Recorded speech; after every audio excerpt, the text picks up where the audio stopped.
digníssimos professores, digníssimo público, convido seguidamente a usar a palavra então o nosso segundo palestrante desta manhã. É com muita honra que convido o professor Dr. Henrique Lins de Barros.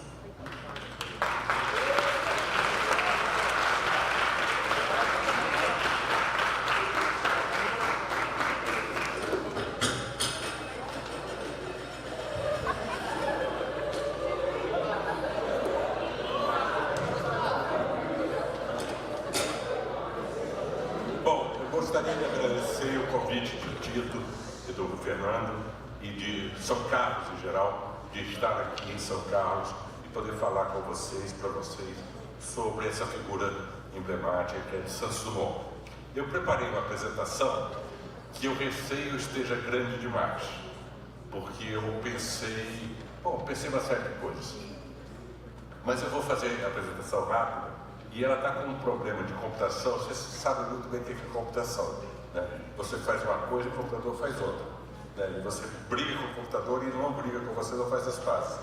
Tem alguns filmes que eu coloquei que o computador não está acessando. Então eu vou fazer o seguinte: ao final da apresentação eu passo esses vídeos, tá? Agora está tudo claro aqui, mas eu não entendo nada. Eu estou resfriado.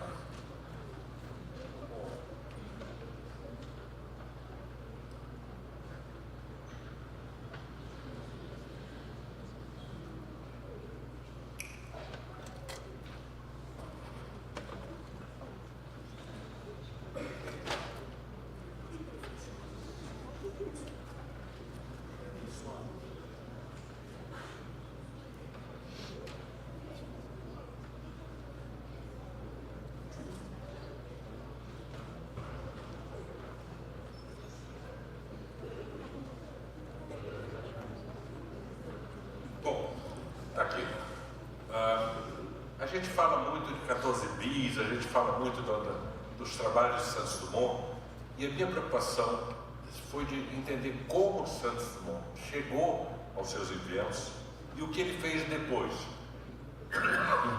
Ou seja, qual era o quadro que ele estava vivendo, o que existia em torno do voo e o que a contribuição do Santos Dumont permitiu que o voo evoluísse. Você lembra o seguinte: a gente está comemorando 110 anos do voo dos 14 bis e comemorando 115 anos do voo do dirigível número 6 em toda a Torre Eiffel. Isso parece muito pouco, não só muito pouco por questão de tempo, 115 anos foi ontem, como fazer um voo de 200 metros, o que é 200 metros? É menos que uma pista. Mas esses voos inauguraram o que a gente poderia chamar da era da navegação aérea. Ou seja, é só no século XX que os homens são capazes de voar, se deslocar pelo ar e de navegar. Navegar quer dizer você sair de um ponto, chegar em outro ponto e retornar. Então, só no século XX, os humanos, nós, foram capazes de fazer isso. Fez com que hoje a gente possa ir para os Estados Unidos em menos de 10 horas. No século passado, se levava 3 semanas. Então, esse contato entre as nações, a questão comercial, a troca de informação e as epidemias, né? Porque agora a gente pega o avião e leva algum resfriado para lá e vice-versa. Isso só foi possível agora, depois do voo.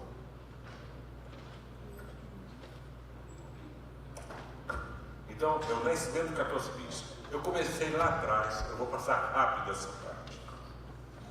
Eu não vou. Então, eu vou falar sobre o voo de 12 de novembro de 1906.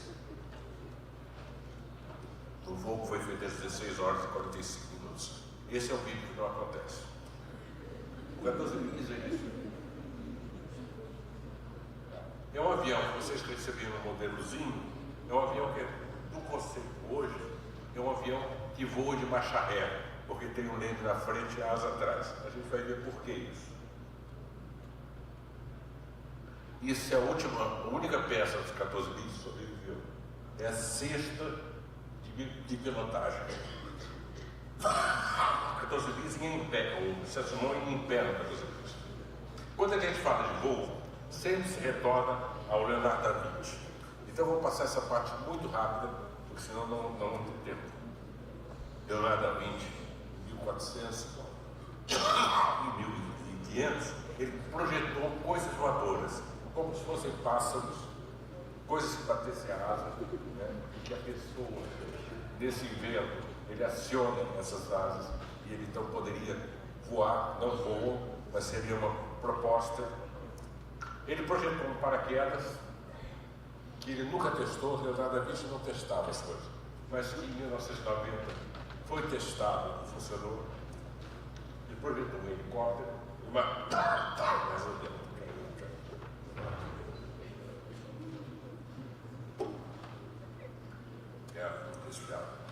no século, em 1600, esse Vernier, ele pensou em voar dessa maneira, colocando uns remos nas costas e fazendo assim para voar. Ele não voou, ele desabou. Um brasileiro, Bartolomeu Guzmão, ele tentou e fez um pequeno balão de arquete, né? É o balão de São João. Nessa hora ele produziu a ideia de que não é possível fazer coisas que voam. O importante agora é o seguinte: no final do século XVIII, 1799, esse inglês George Cayley, ele fez um estudo sobre voo e achou tão importante esse estudo que ele fez uma medalha de prata para marcar as forças que atuam, né, nas asas de um avião. E fez esse planador. Esse planador é interessantíssimo, porque com esse desenho a gente pode reproduzir ele. Aqui assim seria onde é o centro de gravidade, onde é o peso, aqui é o contrapeso, e ele voa. O que ele concluiu é que para fazer um avião você tem que ter uma asa, você tem que ter fuselagem, você tem que ter um meio para estabilizar. Parece pouco. Ele fez em pouco tempo, bom tempo, uma série de protótipos e estudou a sustentação com braços, fez propostas de helicóptero. Em 1852, esse francês Giffard, ele desenvolveu um balão com motor a vapor para tentar dirigir o balão. Ele conseguia andar com o balão, mas ele não conseguia voltar com o balão. Então ele não tinha dirigibilidade. Teve um brasileiro que propôs um dirigível que não deu certo. E Renato e Krebs propuseram um dirigível movido a motor elétrico. Também era possível de dirigir em parte. Ele ia para um lado, mas não voltava. Os ingleses, Hanson e outros, começaram a desenvolver protótipos de aviões que essas ilustrações mostram mais do que o avião fazia. Esse avião nunca voou, mas a ilustração mostra. Um importante francês que deu uma contribuição foi Afonso Pinot, que ele fez aviõezinhos, assim, modelos a elástico, entendeu estabilidade e tudo. Só que ele morreu muito cedo, ele morreu aos 30 anos, mais ou menos. Morreu aos 30 anos. Tem um ótimo que é Clement Ader, que é um francês, um inventor francês importante. Ele inventou as lagartas para os trens. Ele inventou uma coisa chamada teatrofone, que é ligado ao telefone, em que você podia ouvir uma peça de teatro pelo telefone. Tá? Isso aí foi muito sucesso na época. Aqui tem umas ilustrações. Tá? Ele inventou os pneus, um tipo de pneu de bicicleta, e ele inventou o avião. Está vendo essa coisa aqui que é meio esquisita, mas parece mais um morcego. Está vendo isso aqui bem cara de morcego? Ele inventou essa máquina que ainda existe. Aqui é uma foto da época, aqui é uma foto atual, e ele deu o nome dessa máquina de avião. Então, quando surge o termo, era uma máquina enorme. Aqui, o Clement Ader está aqui, dentro, deixou uma área enorme com essas hélices. Isso não voa. Tá? O alemão Otto Lilienthal, ele começou a desenvolver voo planado. Ele construiu uma montanha, cônica, pulava da montanha e voava. E voou e fez mais de 2.000 voos, é mais ou menos o precursor da asa delta. A asa delta que não tem cara de delta, mas fez voo planado. E acabou morrendo em 1896, quando o avião caiu. O planadorzinho dele caiu. Tá? O planador caiu porque ele saiu da montanha e tentou fazer um voo mais longo e levantou o avião para ir mais longe. Nessa hora, perdeu a sustentação. Cada um sabe disso. Estourou e desabou. O outro nome importante é Langley, que desenvolveu uma série de modelos, às vezes grandes, que eram lançados em catapulta para voar. Né? E estudou também o fluxo de ar nas superfícies. E ele estudou para saber qual é a resistência da asa no ar. Né? Tem vários trabalhos desse tipo. Né? E, na época, a fórmula mais importante que tinha para o voo era essa aqui, KSV2. K é um número, é uma dimensão. S é a área, V é a velocidade. Quer dizer, se você aumenta a área da asa, então você aumenta a sustentação. Se você aumenta a velocidade, você aumenta a sustentação. Então a grande dúvida era saber quem era esse K. E aí tem aqui uma série de pesquisadores, cientistas, que mediram o valor de K em épocas diferentes. Tá? Muitos mediram isso, e isso era fundamental para poder projetar um avião, mas não havia uma conclusão. Isso aqui é do grupo. Então, o ar passa pela asa e faz esse movimento. Ele tem aqui, olha só que é a parte de cima. A parte de cima do ar que passa, ele corre e chega aí embaixo. Isso produz uma diferença de pressão e dá sustentação. Isso o Santos-Dumont não sabia. Tá? Tinha também esses projetos malucos, né? Como é o caso aqui desse cara, que não deu nada. E tinha um engenheiro civil, Chanuto, que projetou grandes pontes,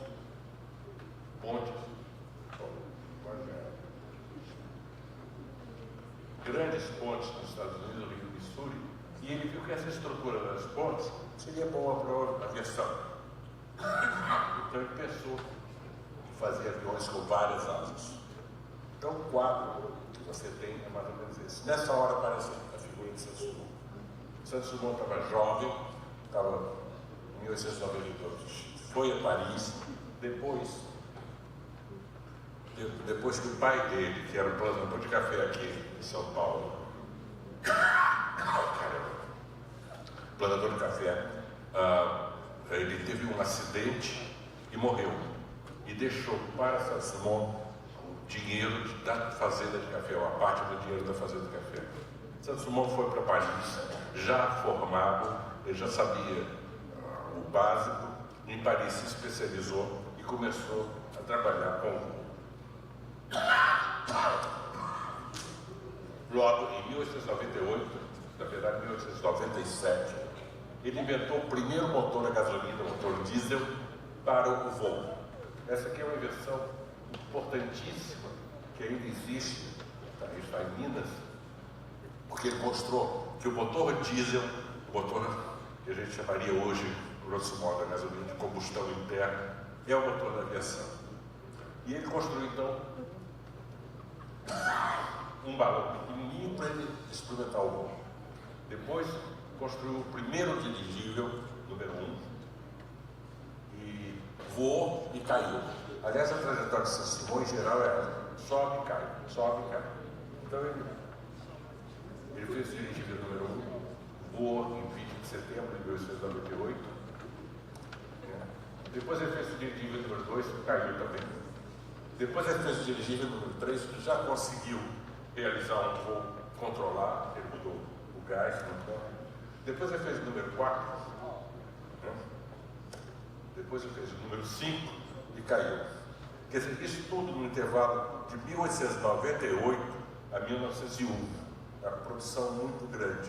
A dificuldade dele e de todos era o fato de você colocar um motor de combustão interna, um motor diesel, perto de um balão de hidrogênio. Hidrogênio é um gás extremamente inflamável. Qualquer faísca faz o hidrogênio explodir. Então, essa era a dificuldade de conseguir resolver esse problema e Saint-Simon resolve. Em 1901, aí é quando ele caiu, ele subindo, aqui é o que sobrou do dirigível do 2005, aqui é o tecido, e ele aqui está subindo. Em 1900, com o dirigível número 6, ele consegue fazer o voo em torno da Torre Eiffel. É o voo mais importante da época, porque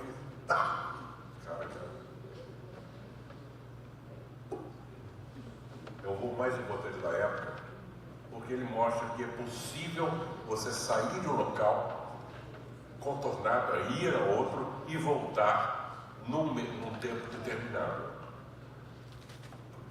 O público todo viu Paris, que era a cidade central da Europa da época, parou para ver. E ele fez isso diante de uma comissão julgadora e diante do público. Então, nessa hora, o voo passou a ser possível. É possível você fazer o voo.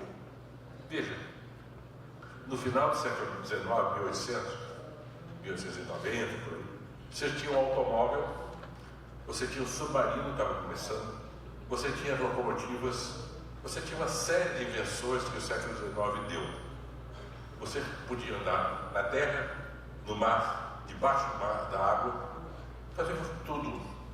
Não podia voar. Então, o grande desafio do século XIX era o voo. Como é que você ia resolver aquele problema? E a primeira pergunta é: será que esse problema é solúvel? Será que a gente pode resolver esse problema?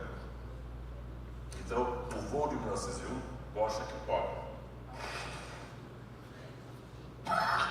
Ele é o único dos vários inventores que consegue voar. Então ele passa a ser a pessoa mais importante. Bom, aqui são os possíveis namorados de Saint-Simon. Em 1902, no ano seguinte, ele faz uma série de demonstrações e continua fazendo por vários inventos. Em 1903, em 1902, os americanos e Bill Wright começam a experimentar planadores. E para evitar, lembra aquele alemão Lilienthal que caiu no planador e morreu? O que aconteceu com o planador? Ele saiu, tentou aumentar o voo, levantou a frente do planador, perdeu velocidade, caiu. Então os Wrights pensam e colocam o leme na frente do avião, para na hora que ele fizer esse movimento de rotação para cair, o leme segura. Então eles colocam o leme na frente. Em 1903, os Wrights comunicam que fizeram um voo, mas não tem testemunhas. Os franceses estão trabalhando ainda, em Ferber, a gente está fazendo experimentos, pendurando os aviões em grandes braços para poder estudar a estabilidade. O Voisin, que é um inventor francês muito importante para aparecer, está voando planador. Numa praia de Buca, ele faz saltos, que nem o Lilienthal, faz saltos de uma montanhazinha para voar. E com isso ele começa, os franceses também, começam a entender essa questão de estabilidade. Eiffel, Gustav Eiffel, que fez a Torre Eiffel, estava estudando voo. Ele usou na Torre Eiffel um cabo comprido, em que ele jogava o aparato para medir a resistência do ar e poder saber qual era a velocidade e o peso para fazer o avião. Ele até tinha um túnel de vento na Torre Eiffel para fazer esse estudo de sustentação dos aviões. O Hargreaves, que é um australiano, também estava interessado no avião e faz vários modelos, assim, modelos na forma de caixa, né, para tentar encontrar estruturas rígidas, estáveis e de uma configuração nova. Nessa hora, em 1905, o que acontece é que ninguém ainda tinha conseguido voar um avião mais pesado que o ar. Então foi criada a Federação Internacional de Aviação, né, que a grande questão é a seguinte: muito bem, como é que a gente vai saber se algum inventor inventou um avião? Qual é o critério para que isso seja avião? Então ela coloca os critérios. O voo tem que ser realizado na presença de um júri, de uma organização, de um organismo oficial. Que o voo deve ser realizado em tempo calmo e sobre terreno plano. Quer dizer, não vale você pular do morro, não vale você ter um vento para levantar você. Tem que ser calmo, sem vento, no plano. O avião deve deixar o solo pelos próprios meios. Quer dizer, não vale auxílio externo, não vale alguém te empurrar, não vale colocar uma coisa de fora empurrando. O avião tem que ter suas próprias fontes de energia, o avião tem que voar em linha reta, e etc. Então, esses critérios vão dizer o que é um avião. E, olhando para trás, aqueles que diziam que tinham feito o avião em 1884, em 1890, em 1898, todos esses aqui tinham dito que tinham inventado o avião, ou estavam próximos de inventar. Essa Federação Aeronáutica Internacional, não. Esses aviões não satisfazem o que a gente chama de avião. Avião é uma coisa que tem que voar sozinho, tem que ser terreno plano, sem vento e tal. Em 1904, Saint-Simon apresenta um projeto do que ele quer fazer. De um avião, que é esse plano aqui, que muito se assemelha ao projeto Cayley, quer dizer, o projeto 100 anos antes. E ele comunica, isso é uma coisa importante que o Saint-Simon faz, tudo que o Saint-Simon está fazendo, ele comunica o que está fazendo, com os detalhes do que está fazendo, não esconde nada de ninguém. E quando as coisas dão certo, todo mundo fica sabendo. Quando as coisas dão errado, sabe por que deu errado. Ele então está experimentando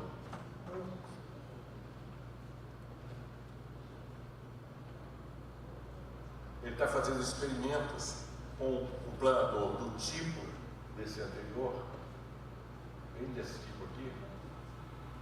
Ele está fazendo experimentos para entender o avião e está construindo um helicóptero. Ele constrói um helicóptero, começa a construir um helicóptero, isso em 1905, que ele está pensando: eu vou fazer um avião para voar, ser avião, mas eu não sei o que vai ser melhor, se vai ser um avião ou um helicóptero. Então ele começa a trabalhar nas duas coisas. Esse helicóptero ele abandona, muito porque os outros estão correndo também, estão chegando perto do avião. Então Saint-Simon de repente para essas coisas e vai pegar o biplano, o avião de duas asas, lá naquele engenheiro civil Chanut, que fazia os planadores. Ele pega aquela estrutura de caixas que vocês viram aí, ele vai pegar com Harley e o australiano. Ele pega a ideia de colocar o leme na frente com os irmãos Wright. Ele pega a potência do motor Voisin, e ele pega o motor francês. Ele junta todo o conhecimento da época e uma coisa nova, uma coisa que nunca tinha sido feita. Com esse conhecimento, ele faz o 14 bis, mas ele tem um problema. Vou passar isso rápido. Como é que ele vai fazer o avião? Ele começa a construir o avião e ele pensa o avião preso a um dirigível que ele tinha feito, dirigível 14, para o dirigível levantar o avião, ficar, não voar, mas ficar mais leve. Então ele coloca um balão e um avião. Ele pensa ele testa isso. Ele testa isso com o balão, lá em Bactéria. E dá um salto. Depois ele vai fazer aqui, ele está aqui, ele pendura o avião no cabo, equilibrado, e levanta o avião num cabo inclinado. E aí larga, o avião desce e ele testa esse tipo de equilíbrio. Então ele tem um burrinho aqui, ele puxa o avião para em cima, depois ele desce e ele entende a estabilidade. E em 23 de outubro, ele faz um voo de 60 metros. Então já é o primeiro grande voo que ele faz e que é noticiado no mundo inteiro. No dia 12 de novembro, ele faz um voo de 220 metros e é o primeiro voo homologado, o primeiro voo reconhecido internacionalmente de um avião, internacionalmente pela Federação Internacional de Aviação. É o primeiro voo.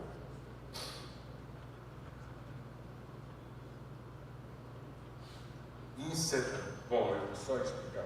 Eu passei rápido, porque são vídeos, ele não está entrando. Em abril, o 14 bis cai. Ele faz outros testes, o 14 bis cai, aqui caiu, ele foi destruído. E aí Santos Dumont está no sinuca. Ele fez um avião que voa, mas não é um avião bom para voar, é um avião instável, é um avião que não consegue voar muito bem. Ele faz uma série de experimentos. Então o que é que ele faz? Ele faz o número 15. Ele faz um novo avião, completamente diferente, e coloca agora a asa na frente, o leme atrás, com o motor em cima, e testa esse avião. Esse avião é de madeira. E esse avião não voa, não tem condição de voar. Aí ele não entende, ele mudou o avião, mas ele não está voando. Quer dizer, ele teve um avanço e agora um retrocesso. Ele acha que esse avião, como era de madeira, ficou muito pesado. Então ele faz um avião, juntando um balão a um avião, que é o número 16, para fazer um avião mais leve. Então ele mudou a forma, com o 15, não deu certo. Faz mais leve com o 16, não deu certo. Aí ele faz um avião com uma potência enorme, um motor enorme. Ele abandona, não vai dar certo. Então ele está no sinuca. Em menos de um ano, ele teve um avanço, voou e não sabe mais voar. Aí ele já não tem mais. Como é que ele vai mudar isso? Então ele pensa, aí ele recebe um desafio, aposta com ele que ele não chega a 100 km por hora numa lancha. Ele adora apostas. Então ele constrói uma lancha que tem uma asa debaixo d'água, tem um leme debaixo d'água e tem um motor de avião em cima. E com essa lancha ele começa a testar no rio para ver como é que ela se comporta. Ele não ganha a aposta, mas então ele faz uma série de testes com a lancha no rio Sena para ver como é que ela se comporta. Isso eu vou depois passar os filmes. É estranho.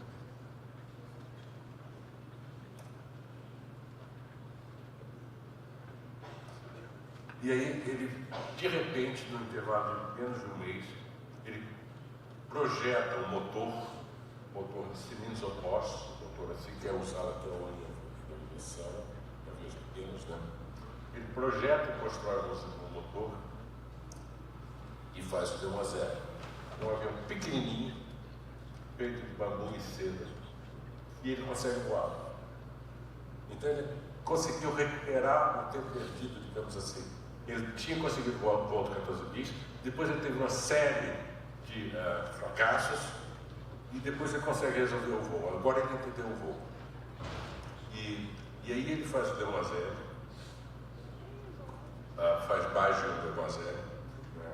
Por exemplo, o D-10 vai ser. Esse avião é muito pequeno. Ele faz voos magníficos com o D-10. Numa ocasião ele está voando, ele sai no final da tarde e está voando com o D-10, o tempo começa a ficar escuro e a gasolina vai acabando. E ele não tem mais como voltar. Então o que é que ele faz? Ele olha assim e vê esse castelo lá perto de Paris, um castelo que tem um gramado enorme, que é uma própria pista de pouso. Aí ele posa aí. Mas veja, você tem que pensar Paris no início do século passado, no que a gente chama de Belle Époque, e que você tem pessoas muito ricas e vivem muito bem. Ele posa com o Demoiselle no castelo do Conde Gaillard. O Conde Gaillard fica fascinado porque a pessoa mais importante do mundo está no quintal dele, e o pessoal do aeroclube, o pessoal desse Limolino, o pessoal do campo de provas que ele estava, está desesperado, porque um avião desse não voava mais do que 20 minutos. Né? Então ele sabe que eu vou aí, não voltou 20 minutos depois, de onde ele caiu. Então começa o rebuliço, a procura dos jornalistas, aonde que Santos Dumont caiu.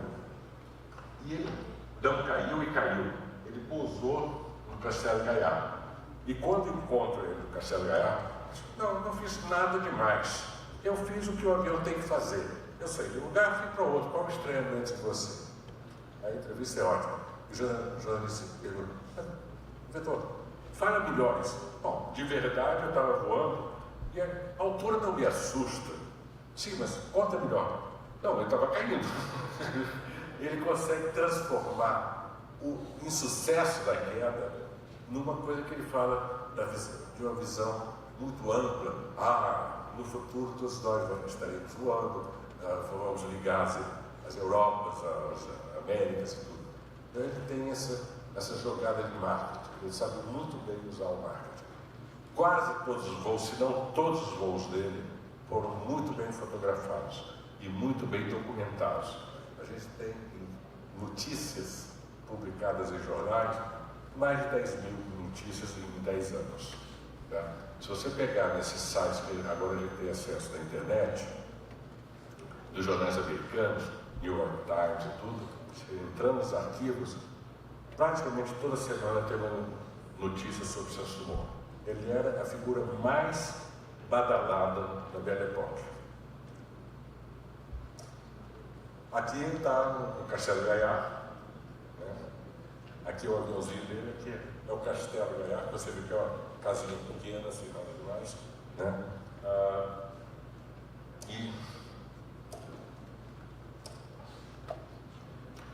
Então, depois dessa série de eventos, o que acontece é que em 1908, né, o Farman, que é um inventor francês, consegue fazer o primeiro voo de 1 quilômetro fechado, fazer uma volta de 1 quilômetro. Para você terem noção de como a aviação estava surgindo. O português voou 200 metros, Farman 1 quilômetro.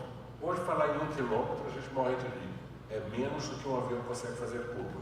Eu tenho a impressão que um F-5 faz em mais do que, né? Fácil. Faz exatamente. Esses aviões escassos de alta performance, eles saem de um estado, fazem a curva do outro e voltam. Então, em 1908, o primeiro voo de quilômetro fechado. Só em 1908, que os irmãos Wright vão dizer: olha, gente, eu já estava voando há muito tempo, vocês é que não estão acreditando. Quer ver que a gente estava voando? Vamos mostrar. E mostram um outro avião.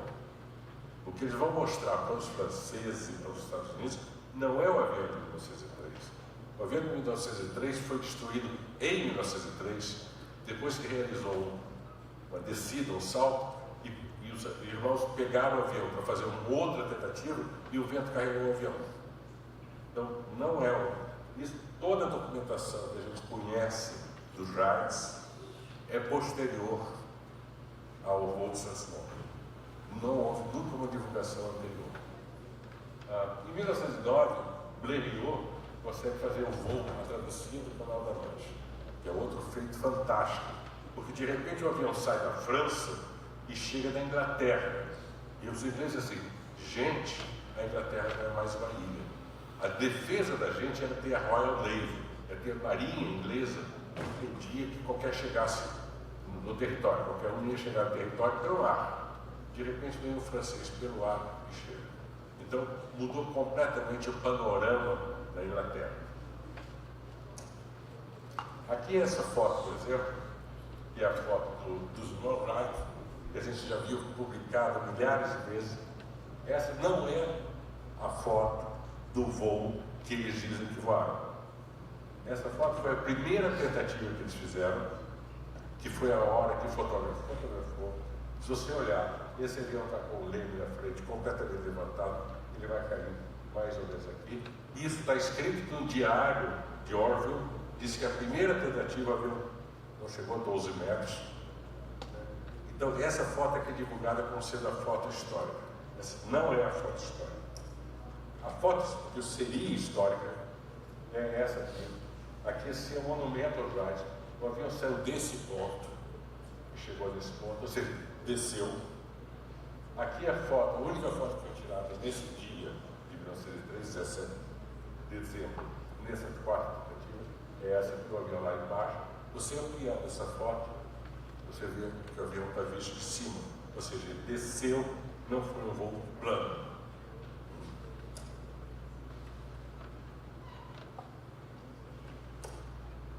Aí a gente pega aqueles critérios que eu tinha falado, do que seria o avião e tudo, a gente compara. Né? O voo anunciado com antecedência. Isso é importante. Pensa nas Olimpíadas. Pensa no Bolt. Bolt, né? Aquele cara que corre um pouco. Então, pensa no Bolt. Ele só vai ganhar a medalha de ouro se ele disser no dia tal eu vou correr e vou ultrapassar lá. Não vale ele chegar daqui a uma semana e dizer, olha, semana passada eu corri e fiz muito mais. A prova olímpica é uma prova que é anunciada com antecedência, é convocada uma comissão julgadora e é pública. Isso é uma prova olímpica. Isso é uma prova, se a gente usar, é uma prova do trabalho científico. O trabalho científico, a gente tem que publicar o trabalho, tem que ser analisado por uma comissão julgadora, por referis, por pessoas que analisam seu trabalho, você publica e todo mundo toma conhecimento. Dizer que, olha, gente, ontem eu fiz uma teoria fantástica, muito melhor que a teoria de Einstein, não vale nada. Eu tenho que divulgar ela.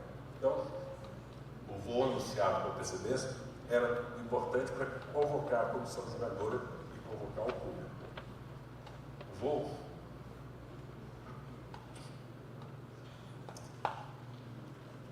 O voo diante da comissão e do público, os Wrights nunca fizeram isso. O voo completo, decolagem, voo e pouso, os Wrights não fizeram isso, porque não eram capazes de decolar. O voo sem auxílio externo, vento, inclinação, os Wrights não fizeram isso. O voo realizado pelos próprios meios, os Wrights não fizeram isso, dependia de vento, e atingir marcas pré-definidas. Ou seja, o voo de Saint-Simon, o desafio era fazer o voo de mais de 100 metros. Ele foi e fez. O voo dos Wrights não tinha esse desafio. Então, nenhum dos critérios usados na época para caracterizar o voo, os Wrights satisfazem. E todos os Saint-Simon satisfazem. Agora, eu acho que eu vou dar um jeito, mas não sei qual. Eu vou passar os vídeos, tá? Então, o primeiro vídeo é o do 14 bis voando em 1906, 12 de novembro.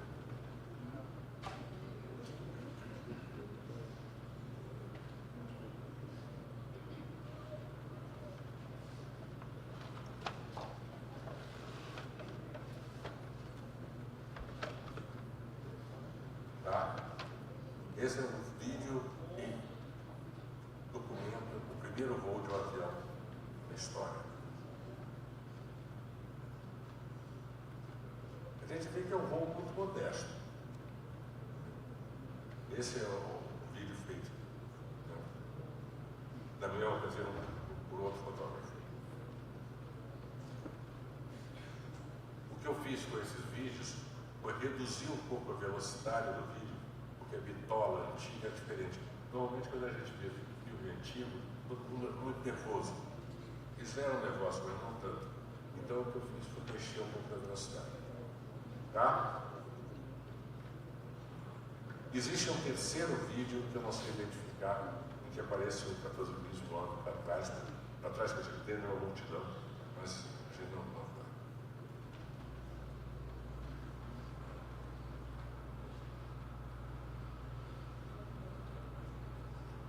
Então, aí lembra que eu falei o 14 bis foi reconstruído, foi feito um novo 14 bis em cima da documentação que a gente conhece, dos dados que a gente conhece, tentou se fazer a coisa mais fiel que se podia. Foi feito em Caldas Novas pelo Alain Galassi. E ele voou. Mesma potência de motor, o motor não é o mesmo, mesma potência de motor, até onde a gente conhece o mesmo material, né? O Fernando estava lá também, mexendo. Ele voa. E voa estável. E não é um avião muito bom, não, mas voa.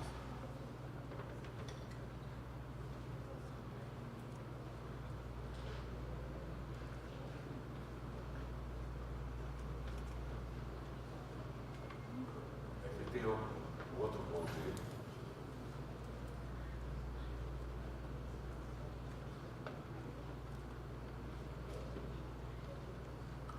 O controle do 14 bis é muito complicado, porque o piloto vai em pé. Ele está preso aos ailerões, ele está meio colete, está ligado à asa do avião. Quando ele faz assim, ele mexe na asa do avião.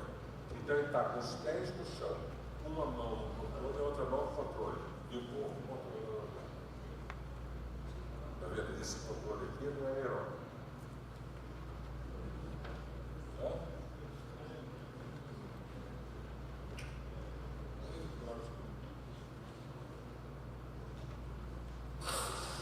Olha, eu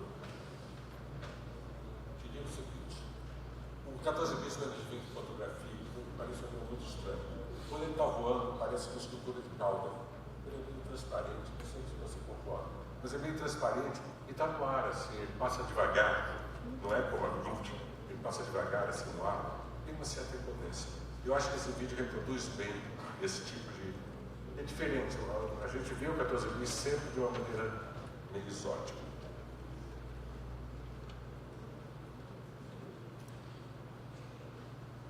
Bom, lembra que eu falei daquele deslizador, daquela lancha que Santos Dumont fez? Não é uma lancha. Aqui é o Santos Dumont.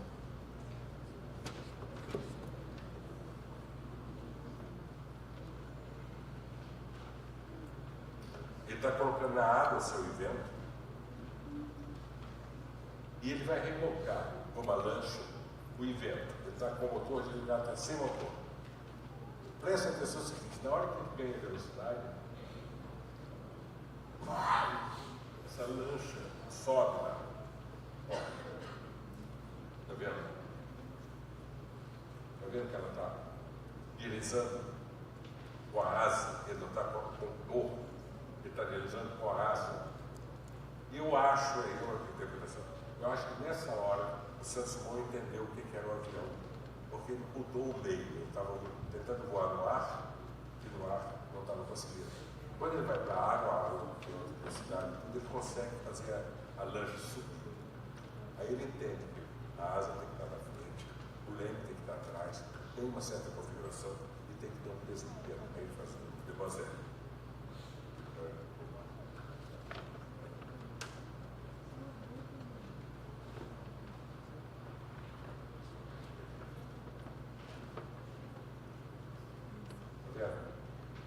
É a asa para...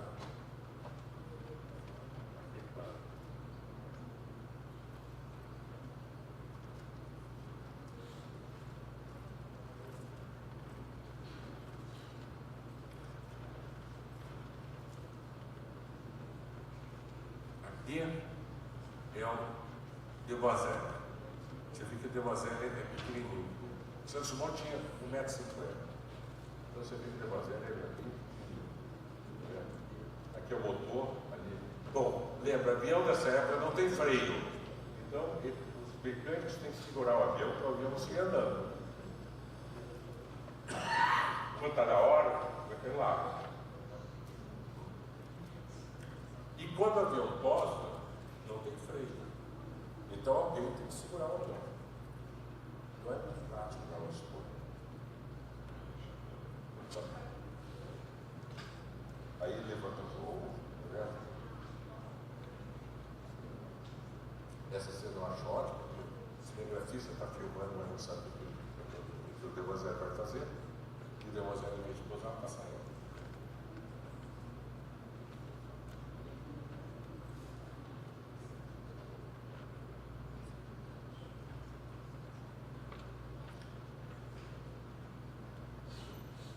Aqui é o pouso do Demoiselle. Então ela está aqui o Chopin. Tem sempre uma mulher.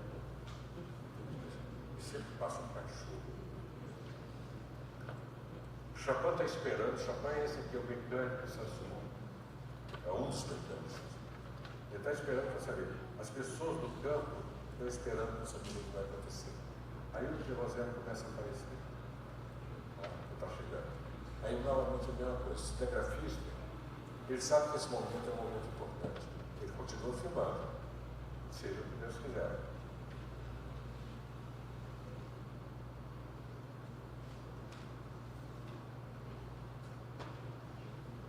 Agora preste atenção no seguinte, o aviãozinho vai pousar.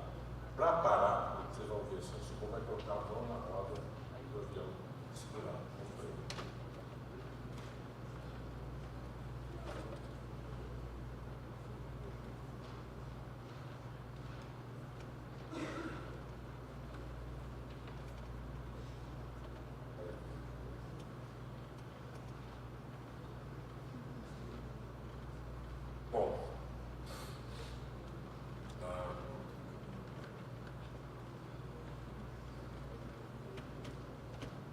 Bom, então o que eu queria falar era um pouco disso e abrir para perguntas. Eu acho que uma coisa que sempre ocorre quando se fala de Saint-Simon é se ele foi o primeiro ou se foram os irmãos Wright.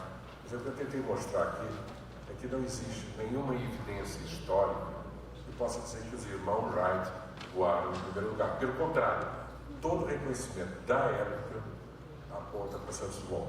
Há muito interesse em você dizer que você inventou a coisa, porque o avião é uma indústria muito lucrativa. Né? Então há esse desvirtuamento da história. A contribuição de Saint-Simon vai muito além do avião. Por exemplo, em 1916, Saint-Simon estava vindo da Argentina para o Brasil e ele passou por Foz do Iguaçu, por Iguaçu. E ele viu aquelas cachoeiras fantásticas, aquela paisagem maravilhosa, e ele propôs então ao governo do Paraná que comprasse aquela região que pertencia a um fazendeiro uruguaio, comprasse aquela região para transformar em um patrimônio ambiental. Isso efetivamente foi feito depois. Então essa visão de Saint-Simon, de ter assim, uma visão muito ampla, de ver que a importância ambiental, por exemplo, em 1916, era grande, é muito característica da figura de Saint-Simon. Ele está assim, dando palpite e tendo uma visão muito ampla das coisas que estão acontecendo. Na década de 20, ele começa a ter claramente um quadro estranho, um quadro de certa depressão. Né? Ele está oscilando, está muito eufórico e está muito triste. Tem a guerra, né? A Primeira Guerra Mundial é uma barbaridade, é uma coisa completamente sem sentido. Não sei se vocês estão acostumados a ouvir falar da Primeira Guerra. A Primeira Guerra Mundial é uma guerra que matou 20 milhões de pessoas para lá. E pós-Primeira Guerra Mundial, então, na década de 20, por exemplo, surge um grupo de importantes pessoas que são contra a guerra. Né? Não veem mais a guerra como uma forma de resolver os problemas. Entre essas pessoas, Saint-Simon, mas tem vários outros. Então, a década de 20, a década de Saint-Simon está um pouco perturbada. Ele vem ao Brasil, ele é tratado por Juliano Moreira, que é psiquiatra que estava iniciando psiquiatria no Brasil, e esse quadro vai oscilando. Em 1924, ele é escolhido para a Academia Brasileira de Ciências. É o reconhecimento de que ele é um cientista. Em 1930, ele é escolhido para a Academia Brasileira de Letras, porque a escrita de Saint-Simon é muito bacana, muito bonita, muito cheia de imagens. Tá? Mas em 1932 ele se suicida. Então é uma coisa que é um trauma para o país. O inventor depois do avião, o cientista mais importante do país está em tal depressão que se suicida. E mais? Agora, lá no Rio de Janeiro, está com uma exposição de Santos Dumont, chamada Santos Dumont, Poeta Voador, no Museu da Manhã, que é um museu que está bombando no Rio de Janeiro. O Museu da Manhã não tem ainda um ano, já tem 1 milhão de visitantes, e a exposição Santos Dumont começou em abril e já está chegando a 400 mil visitantes. Nas Olimpíadas, vocês devem ter visto a abertura das Olimpíadas, né, que aparecia o 14 bis, aquela coisa. É interessante a gente ver a figura de Santos Dumont, que todo mundo conhece, mas não conhece, quer dizer, conhece o nome, mas não conhece a contribuição, está começando a ressurgir, a aparecer com força. Eu acho que a função da gente agora, a gente mostrar a importância de Santos Dumont como inventor, como cientista, e mostrar a importância de vários outros cientistas que o Brasil contribuiu. Oswaldo Cruz, Carlos Chaves, tem vários, tem muitos. Uma contribuição brasileira para um mundo muito grande, só que a gente não está sabendo fazer isso, né? Certo?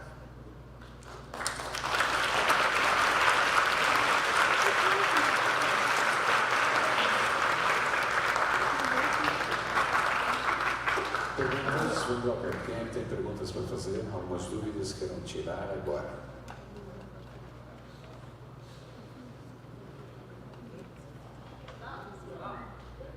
Opa! Se Santos Dumont virasse 14 bis ao contrário, do jeito que ele fez com a lancha, mais cedo, ele teria alcançado o sucesso mais cedo ou continuaria nos dois? Colocar a asa da frente e o leme atrás, eu tinha que fazer um outro avião. Não é só mudar a configuração, tinha que fazer todo o projeto do início dele. O 14 bis, com o leme que a gente chama leme na frente e asa atrás, está resolvido ali. Ele pode não ser muito bom de estabilidade, mas é o primeiro. E aí você diz, mas o Santos Dumont voou só 200 metros. O Santos Dumont não era piloto. Coloca lá para voar 14 bis. Qualquer avião, será que você chega a 200 metros? Você espera. Então é essa coisa.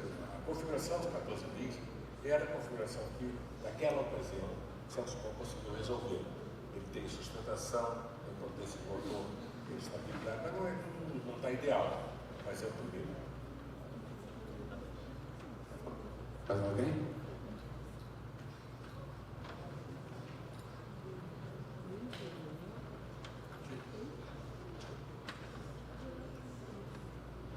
Professor Henrique, obrigado pela palestra. Que tipo de formação o Santos Dumont teve para que pudesse ousar tal? Ele parece o Chaplin do cinema. Ele procurava um material, ele desenvolvia um motor, ele encontrava o melhor gás para o dirigível, e pensava na aerodinâmica e tudo mais ao mesmo tempo. E pilotava. E caía. E essa é uma das virtudes de Santos Dumont. Ele sabia cair. Não morreu por isso. Veja, a formação de Santos Dumont existe um certo enigma. A maior parte da formação dele foi aqui em São Paulo, foi em Campinas, na escola, Colégio Culta Ciência. Da família, quando ele vai para a França em 1892, ele tem contato com as feiras industriais e fica fascinado com os motores. Mas na fazenda, o pai dele, o Henrique Dumont, ele já tinha industrializado a fazenda, mecanizado a fazenda. O pai dele manteve a fazenda sem escravos, com imigrantes italianos fundamentalmente, e mecanizou, colocou locomotivas e máquinas. E segundo os relatos do próprio Santos Dumont e de familiares, Santos Dumont tinha domínio daquelas máquinas, sabia como funcionavam. No livro Os Meus Balões de Santos Dumont, no início dele, ele comenta a produção de café. E é muito bacana ler aquilo, porque ele vai mostrando como é que é feita a colheita do grão, transportado o grão, a secagem do grão, a morroada. E ele tem uma visão crítica. Ele, por exemplo, diz qualquer coisa que oscila assim, não é bom, ninguém se acerta. Então ele já tem uma formação que é mais do que formação intuitiva. E quando ele vai para a França, pela segunda vez, para se formar, digamos assim, com um professor, um preceptor, que a gente infelizmente só conhece o nome dele, professor Garcia, um espanhol, Quem sabe quem é isso? Tem uma citação do Santos Dumont. Quando ele vai para lá, ele vai para estudar mecânica, engenharia, eletricidade, tudo. Mas ele já está formado. Porque ninguém está... Em 4 anos, o cara não é capaz de projetar um motor novo, revolucionário. O primeiro motor dele é um motor em tandem. Não é um motor qualquer, é um motor novo, que ele patenteia e divulga a patente.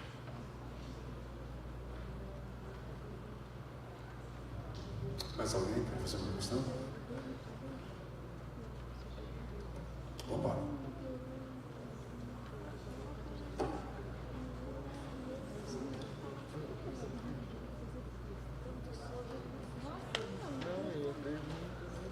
Quem apoiava o Santos Dumont em Paris? Quem apoiava o Santos Dumont em Paris? Isso. Santos Dumont foi para Paris com muito dinheiro quando o pai vendeu a fazenda. O pai sofreu um acidente e viu que ia morrer. Então vendeu a fazenda, que ficava aqui em Dumont, né, aqui perto, e que era a maior fazenda de café do Brasil, e distribuiu o dinheiro entre os filhos. Então Santos Dumont foi com dinheiro para Paris. Agora, não é só isso. Ele chegou em Paris, do início da vida dele, ele está garantido. Ele tem uma família rica e tem dinheiro. Mas, por exemplo, quando ele ganha aquele prêmio Deutsch, quando ele faz o contorno na Torre Eiffel, ele ganha 150, 170 mil francos com juros, que é dinheiro demais. Esse dinheiro, ele, antes de ganhar, ele disse: eu não quero dinheiro, eu vou dar o dinheiro para os operários necessitados de Paris e para os meus mecânicos. Tá? Aí você diz: pô, que posição maravilhosa essa história. A minha leitura é um pouco mais safada. Essa que posição fantástica essa história. Porque antes dele ganhar o prêmio, ele já conseguiu a opinião pública toda. Mesmo que ele fracassasse, os parisienses, os franceses, esse cara tem que ganhar o prêmio, tenta de novo, tá certo? Porque o cara arrisca a vida, eu levo $100 mil, 100 mil francos. Então ele abre mão desses 100 mil francos. Aí o governo brasileiro dá a ele um prêmio de 100 mil francos. Todos esses voos que a gente está falando, assim, que parece muito com a fantasia, todos eles tinham alguém que estava financiando, alguém que estava apostando. Isso eram apostas altas. Era o início da indústria do petróleo. Na hora que você mostra que o petróleo vai ser o combustível do futuro, quem tinha petróleo estava ficando rico e estava dando dinheiro. Se você fizer isso, a gente deu tanto. Então, a trajetória de Santos Dumont começa com o dinheiro do café daqui, mas depois é mantida com os prêmios que ele ganha e com os interesses que tem. Ele, quando morre, está mais rico do que quando foi.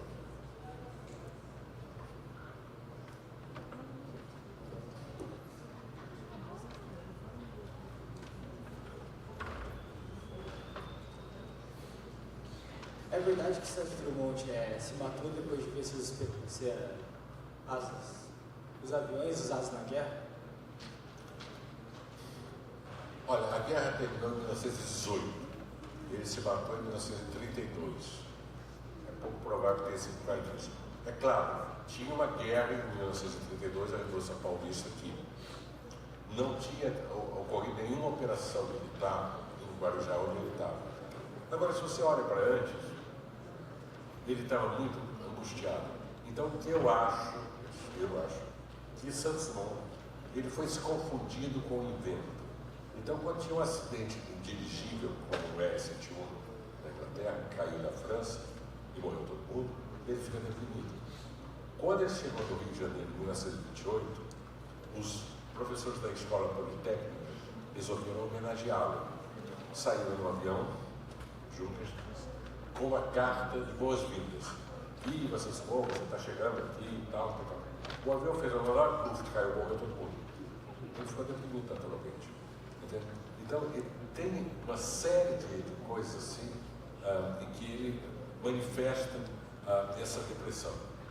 Falava-se que tinha esclerose múltipla.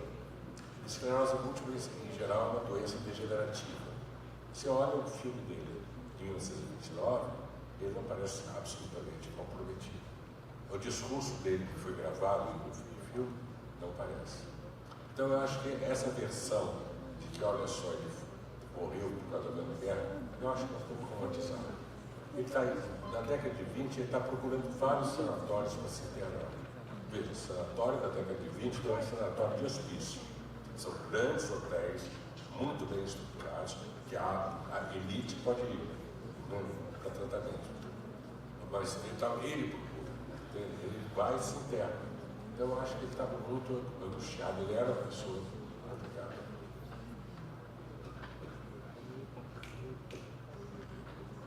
Se assim como todo inventor, o primeiro experimento, a primeira invenção, assim que ele inventou o primeiro avião dele, e ele percebeu que ele fracassou, o que fez com que ele expandisse a mente e visse que ele podia ser melhor do que aquilo que ele fez? É uma boa pergunta, entende? Eu acho que é um pouco que o Eduardo falou tudo. O problema da inovação, né? O problema de desenvolver alguma coisa nova, é que você junta os cacarecos, as várias coisas que você conhece, e constrói uma coisa nova. E você tem um modelo na cabeça, sabe? Se eu fizer isso, está certo. Mas esse modelo na cabeça, eu posso mudar. E eu posso tentar outra coisa. Porque no caso de Santos Dumont, é um executivo que tinha segurança de que seria possível voar. Ele tentou, deu errado, então tá, ele que está errado, não é a proposta, não é que você não possa voar. A gente tem que descobrir a chave. Por isso, quando ele voou em 1906, no ano seguinte, vários inventores estão sabendo voar. Ele deu a chave do problema. Ele disse, olha, para voar tem que fazer isso, gente. Eu não fiz ainda muito bem, mas é assim que se faz. Entende? Então, essa capacidade de mudar o conceito mental é uma capacidade que não é simples, não é todo mundo que tem, e Santos Dumont tem muito claro. Você vê, em 10 anos ele fez mais de 20 inventos, construiu o voo e desabou. Além do avião, o que mais? Ele criou ou inventou algum objeto? Não sei. Você é exigente. Além do avião, ele fez motor a explosão para a aviação. Ele fez um outro motor a explosão para a aviação. Ele mudou todos os materiais usados para os dirigíveis. A seda, o fio, cabos e tudo. Tá? Ele não fez o relógio de pulso, mas a ideia dele. O relógio de pulso que a gente usa é uma ideia que veio, não é ideia dele, olha, eu tenho muito medo da gente chegar a dizer, inventou isso e aquilo. Ele participa da ideia do relógio de pulso que o Cartier faz. Já existia o relógio de pulso, mas o relógio de pulso não era popular. Não tinha mercado. Um produto como esse você tem que saber vender. Então, quando foram os primeiros relógios de pulso no início do século XX, não tinha mercado. Os americanos diziam, para que relógio de pulso? É uma besteira. Porque os homens não precisam de relógio de pulso, porque tem na algibeira. E as mulheres não precisam saber a hora, porque tem que fazer o que os homens mandam. Então está tudo resolvido. A Cartier consegue lançar no mercado o relógio de pulso do Santos Dumont. O que mais? Ele não inventou, mas ele é uma cratera na Lua. Em homenagem a Santos Dumont, tem uma cratera na Lua com o nome dele. Tá? Data de 1973. Então, isso aí tem pequenos inventos, como os mecanismos simples para encadenação, para corrida de cachorro, para esqui. Tem vários inventos assim que ele faz, patenteia e divulga. Agora, além do avião,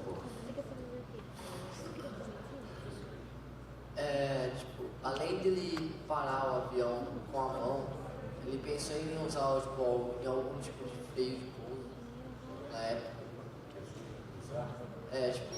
Ele parava o avião com a mão, como ele fez com o Mosé. Ao invés de ele parar com a mão, ele não teve uma ideia de colocar uma espécie de freio no avião. Freio? Olha, com certeza deve ter tido. O Demoiselle não é o único avião que parava com a mão, não, viu? O que acontece é o seguinte, o avião é uma coisa bastante crítica. Qualquer coisa que você põe a mais, você trabalha contra. O que você quer do avião é que ter menos coisa.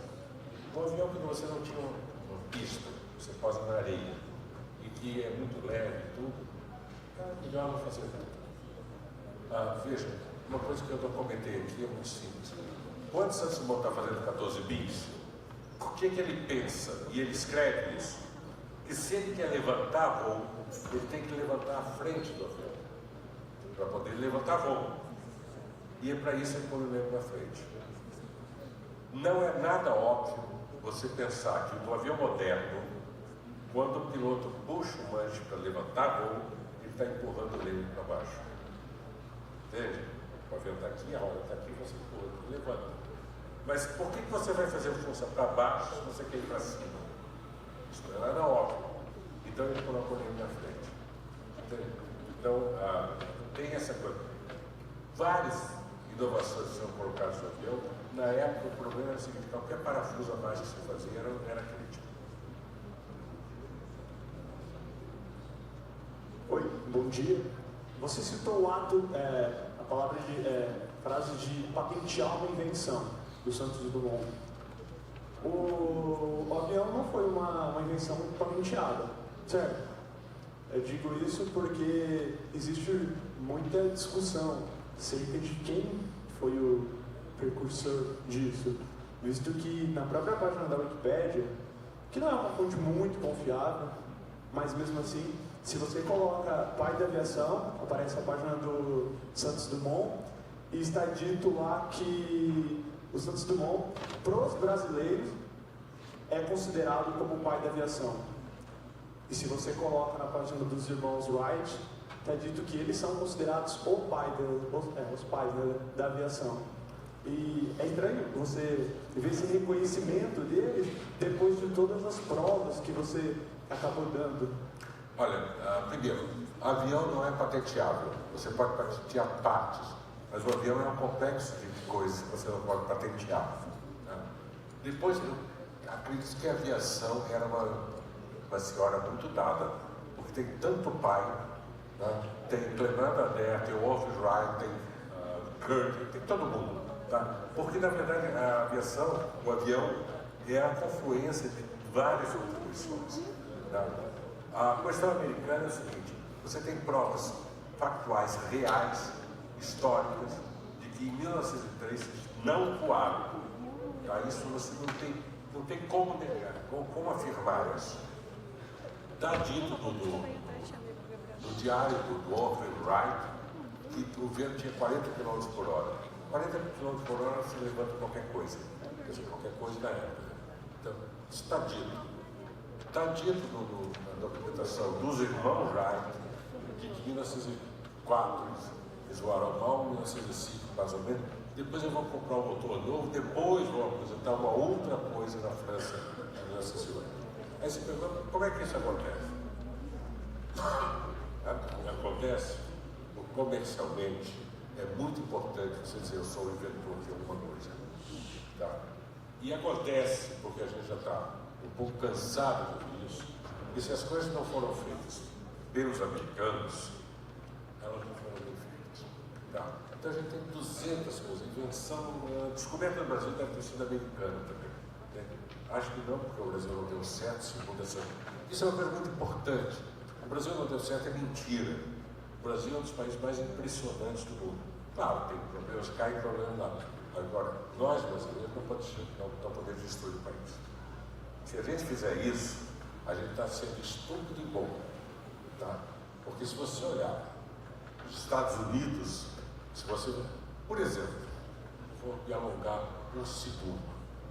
Campanha política, o Brasil é horrível, né? Não tem candidato. Por isso, entre Hillary e Trump, quem você vota? Tá? Então a gente tem que saber um pouco dar valor a gente.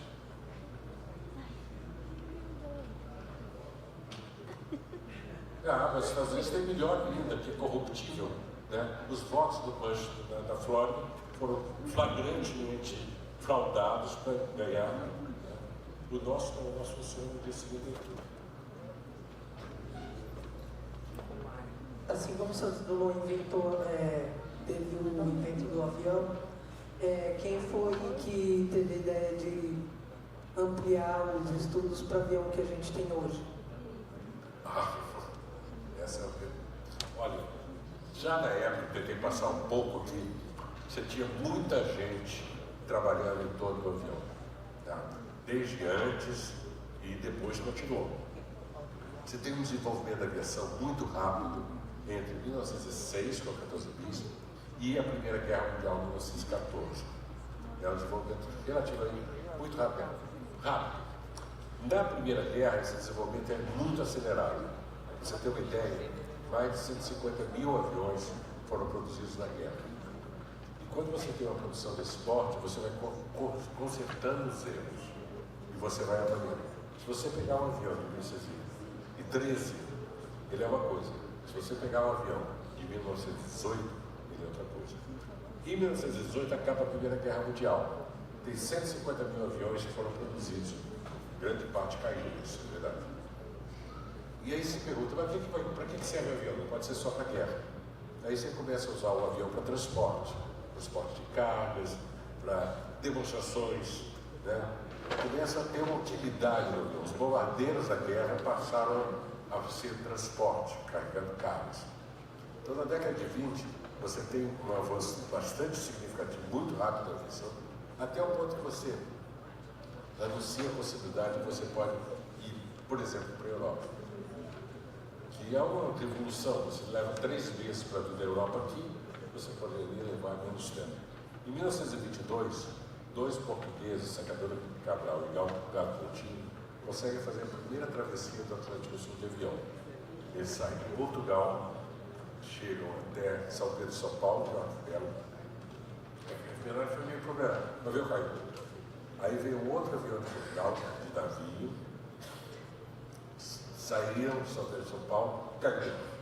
Aí veio o terceiro avião e eles finalmente chegaram ao Rio de Janeiro. Mas nessa hora você vê o seguinte, você mudou o mundo, porque o comércio, porque o transporte de pessoas, de carga, tudo mudou completamente.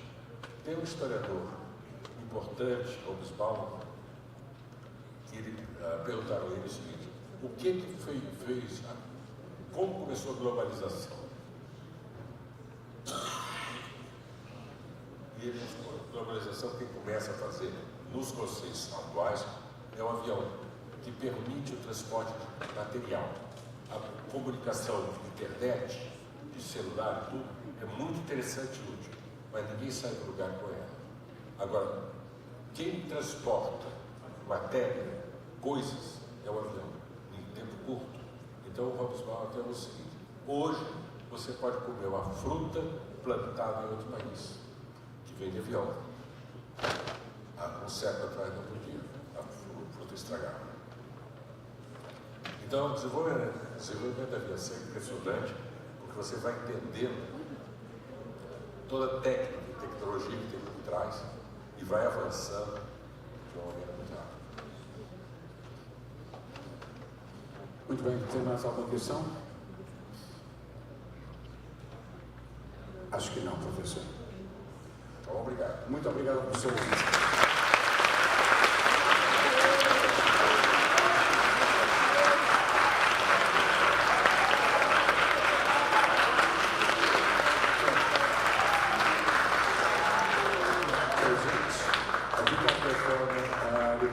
Ainda falta um pouquinho para o almoço, para vocês irem almoçar, ainda vão ter 5 minutos mais ou menos aqui livres.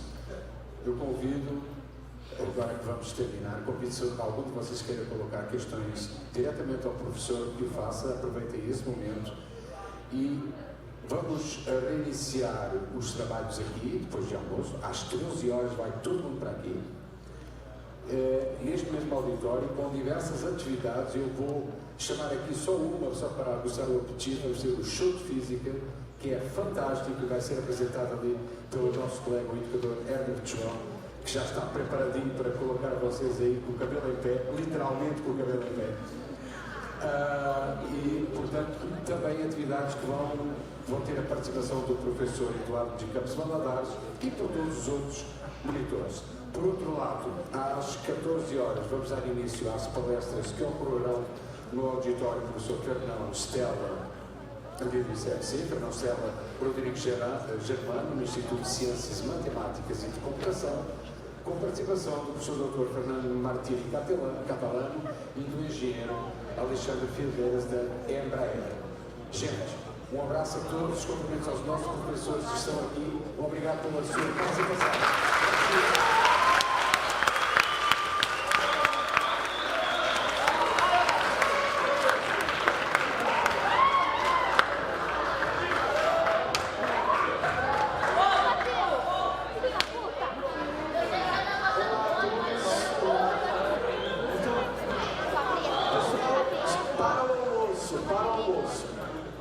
Como ele me apresentou, sou o Herbert, um dos organizadores do evento. Vocês vão ficar comigo e com os nossos monitores e o professor Eduardo Valadares à tarde, neste espaço.